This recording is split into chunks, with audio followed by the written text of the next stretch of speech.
Hello guys and welcome to my channel. My name is Anna and I'm a digital artist, and today I'm going to be talking about how to paint detailed portraits.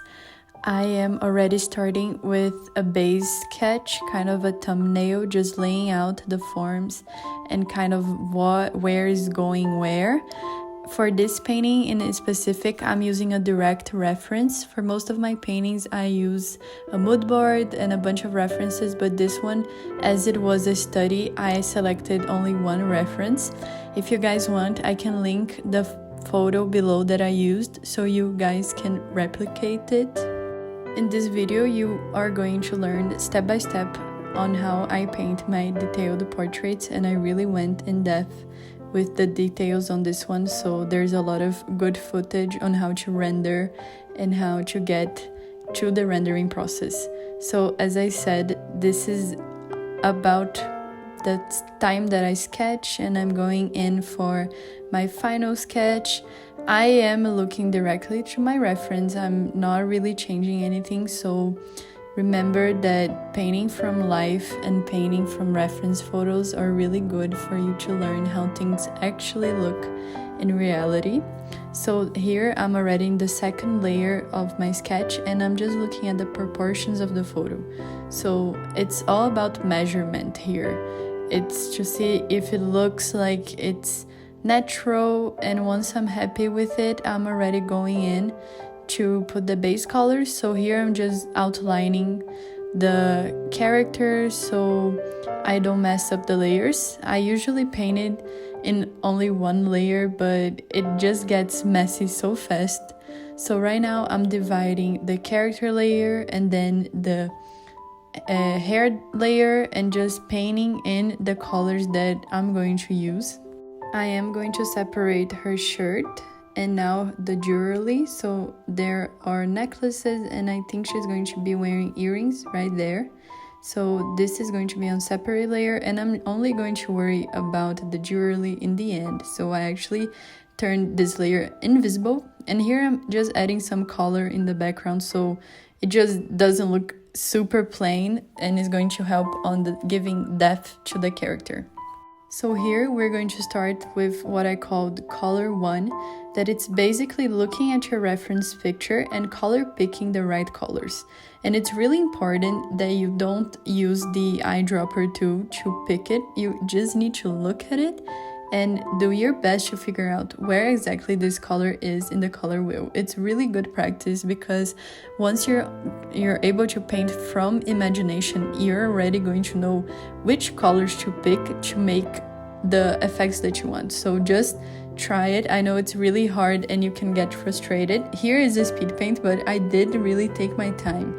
Like I'm putting really bright reds in her face, and it wasn't that red, you know, so you really gotta try and be risky, but then analyze again if it's real or not. For example, in this painting, I was studying darker skin tones because they absorb so much light, so you can really play with lots of colors in darker skin tones, which is kind of funny because people think, oh no, it's a darker skin tone color, so I'm just going to use black and dark brown. Actually no, like you can see there are lots of white, like really white colors on her face, so you really gotta have a good reference. For example, you can just see that I put a really bright, almost yellowy cream white, and I was like using gray, but I was wrong. So just really be mindful of your reference. It needs to be good, because the more reference you get to a painting, the better your painting will be, because you have your questions, they are answered by the reference. So really take your time when you're painting to get lots of references. Here I only had one, so it was kind of really easy, right? But when you're actually painting from like the ideas from your head, you still have to get lots of reference and really look into it, because it's so easy to get stuff wrong. So here we're going to the color 2, which is where I again go and look if I got the right colors or not. And I, again, notice that I barely zoom in. Like I zoomed in her face like 5 minutes ago in this painting, but it wasn't to make details. I'm only thinking about color right now. And like you can see that her hair, it kind of looks like it's in the wrong place. I will fix that afterwards. Here I'm zooming in a little bit, but you can notice that I'm not really focused on getting the nose to look really right. I'm actually just looking at the colors and seeing what tones or like what colors in the reference picture really catch my attention and that I can recreate in my painting. Because for a study, you can try to make it look exactly the same in the reference, but as in an artistic point of view, we are all going to look at a reference and take things that called our attention, and everyone is different. So I'm really trying to learn what I came to learn, that it's about color variation in darker skin tones and the details that I can subconsciously get and want to add into my own paintings. So here I'm just cleaning it again, and you can see that I made a lot of mistakes. Here I'm actually using Liquify because I realized that the proportions were wrong. They are still wrong, but I'm going to fix it afterwards. So not only think about color right now, think about if the distances look good, like her eyes, are they too far apart, are they together? And that's why I always look at your reference and keep reanalyzing what you already did, because you are going to make a lot of mistakes. But in a study, it depends on your goal with the study. But my goal was to get the right colors before anything else. Here I'm already going into detailing the eye, but again, it's not like I'm really zooming in. It's not like I'm doing like color per color every centimeter of her eye. No, it's still relatively zoomed out. So just pay attention to that. Don't get lost in your painting. Like really try to remember why you're painting this, what are you trying to learn, and really absorb it. For the next 5 minutes or so, I'm going to keep cleaning, and this is like fast forward. So just think about how much time this took me. Like you are not supposed to be doing this as fast as it's shown here. I just want to remember people, because I take 10 hours to paint a painting, and that's it. Like you if you want to do a good job, obviously it depends on your style and your goal. But for me, that I really enjoy painting semi-realistic style, I need to be ready to spend 10 hours on something. This was a study, but I think I spent 4 hours on it, which is still a lot actually, only for a portrait. And I didn't really detail her hair. I was focused on her facial features, but I think I did a good job at that. But just to remind you that you don't have to make things fast. Like you can see, I'm really paying attention to the colors on her lips, which is really good. And I think dark people who have dark skin colors, they have such pretty lips, because it's like a mix of both colors, and it's really, really pretty. It's not only like, I don't know, red. It's really pretty and interesting to study, and important to study when you are going to paint your own darker skin characters, and you're just going to know what to do. Here I'm just finally fixing this hair, and it's important to notice that black hair, it has actually like almost white highlights from what I perceived in my study. And it's very interesting because, again, we think that black hair is only black hair, but even on people who have like lighter skin, the undertones of the hair, they can be lighter, and dark hair can really shine in the light as well. So it's really important to deconstruct what you thought a dark hair would be and actually look at what it actually is. Because when you look at this painting, you know her hair is black, but you can see that there are lots of grays and purples. So it's really about illusion, but being mindful that if you choose the right colors, you can use really saturated colors and it still won't change the perception that it's dark skin or dark hair.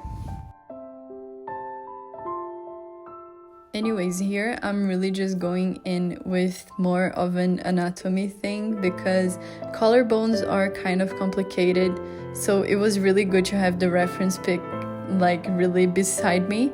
And something that I saw is that there are actually very saturated colors on this person's skin tone, and it's basically white. Like the light hitting off her shoulder and her collarbone, it's almost white. So I think it's really interesting how you really just gotta study the skin tones. And obviously there are so many different skin tones, like you can't really group people. Here I'm checking values, so I actually thought it was way too dark, so I brightened her up a bit. But as I was saying, you can't really just group people. Like, I'm just going to paint white characters the same way. Like, sometimes the characters have lots of freckles and they have like more red white skin tones. Some characters have more yellow white skin tones. Some characters have like bluish undertones, like they are pale and blue. So you're only going to learn this if you actually study lots of different pictures. And here I'm finally going into rendering. Everyone always asks about rendering, but you guys have to understand that if you don't do the whole other part of the work, your rendering is not going to look good, you know? So I'm coming in with like a softer brush for my rendering, and only now am I actually zooming in the eye and taking my time to paint exactly how I see it in the reference pic. Again, this is my goal. If you have a different goal with your reference, go for it, okay? This is just how I paint my rendering. And I really just take my time. Like, I look if it makes sense and I blend it, but I keep the edges sharp. And really, it's about patience. But everyone always wants to do rendering, and they don't understand that rendering isn't the hard part. The hard part is laying your base for the rendering, okay? I feel like when I was younger and I used to look a lot at splash arts, what would like really catch my attention was the rendering. And until like today, I really think splash art rendering is amazing. But now I understand that it's not about the rendering, it's about the composition, the lighting, how the person made the base, the colors that they chose, you know? Rendering is just spending like 10 hours making little details and like honestly just really selling your soul away for every single detail on your painting. And I'm not saying that I don't like that, I really do, but we really need to take rendering out of our pedestal. Like, it's not about it. Anyone can do rendering. It's almost like mechanical work. Like, you just sit down, you blend colors, and it's not really like it's the most amazing thing ever. It's about the knowledge. If you have knowledge of how to shade, if you know how things look in 3D, that's what is going to really help you when you render, you know? And honestly, rendering can be a bit boring actually. So here I am just rethinking and repainting her nose 1,000 times, and that's like literally what I'm going to be doing for the rest of the video. And you just gotta sit down and do it.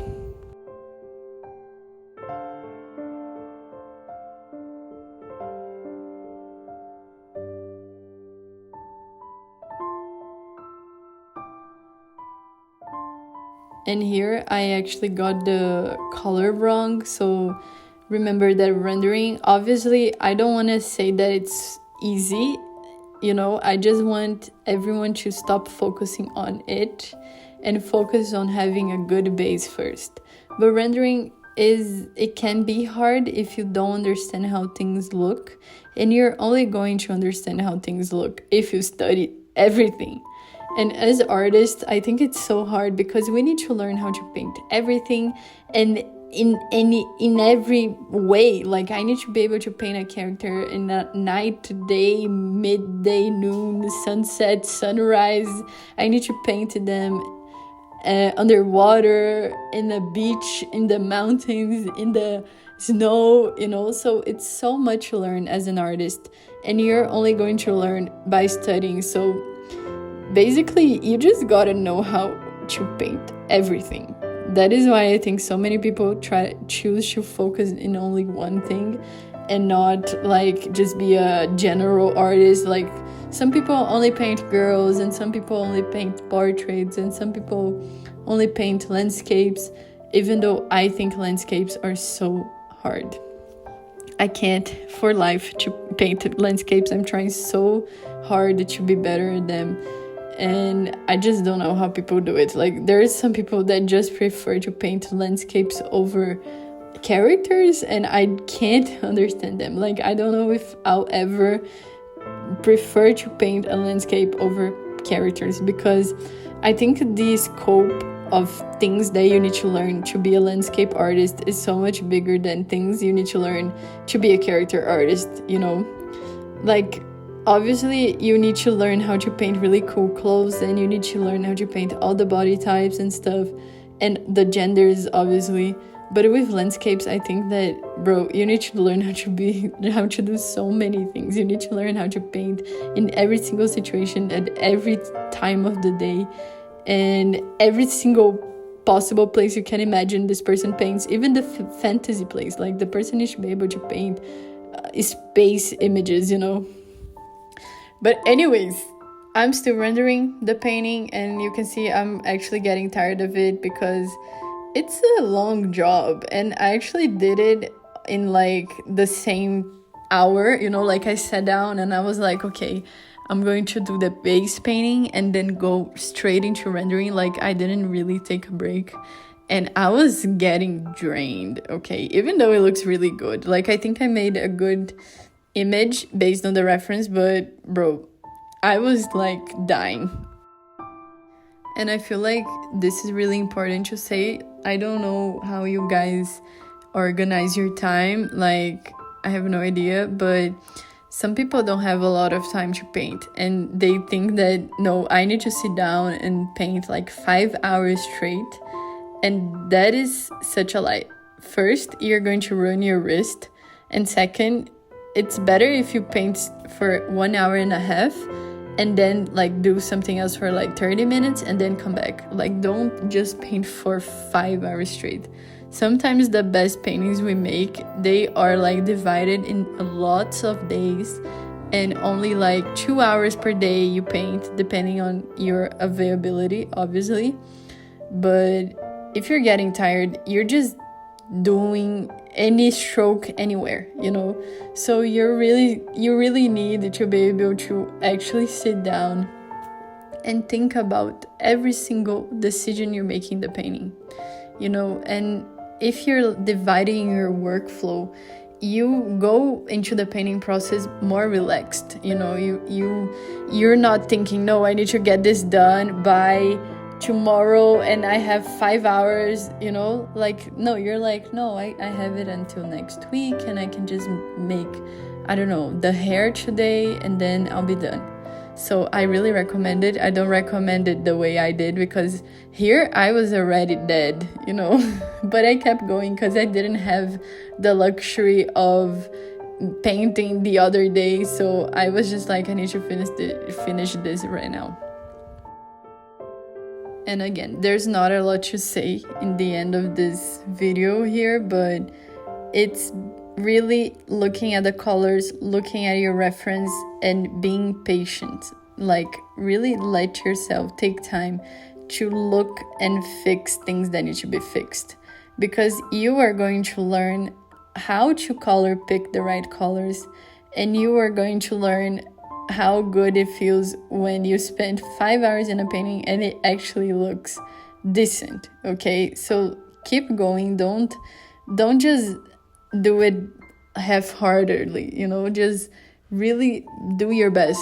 Like, even if you have a difficulty with the time, and for example here it's me going with the hair, I could have detailed this hair so much more, like so much more. This is one of the regrets I have with this painting. I think I could have really detailed her hair more. So don't finish a painting and think, oh, I could have done the hand better and I could have done the nose better. Just lay down, sleep, and in the next day fix everything you thought could be better, because you're never going to know where is the limit to your skill if you don't push yourself. Okay, so I could have pushed myself for better hair. I just really didn't have the time, but this is just an excuse. And I'm actually doing a whole painting based on this study, so I'm not going to be lazy in this painting. But since this was only a study, I was like more okay with how I dealt with the hair, and it doesn't look bad, like it looks fine. And that's basically it. And again, how did I paint this hair? Now I'm going in with details, like more details in the hair and stuff, but it's really about putting the highlights in the best place and then making little hair details. Here I'm already painting jewelry. So how do I paint jewelry? Basically, you're going to think about how the light hits the metal. Again, if you have never drawn jewelry before, get a reference picture. Don't wing it, okay? You need to understand how it works. And I'm just really detailing a bit more of the hair and painting the jewelry. Again, the jewelry that I'm painting, you need to think about if you want saturated colors as shadows or not, and where the light hits. That's basically it. And here I'm just passing again the more details, and here I'm going to make the earrings. So first I put the base color, and you're going to see on the necklace. Then I put little highlights, more highlights, and then a shadow, like a really darker shadow, and then even more highlights to make the impression of metal. See? And then I add color dodge. Really important step. Add color dodge or overlay. And then done.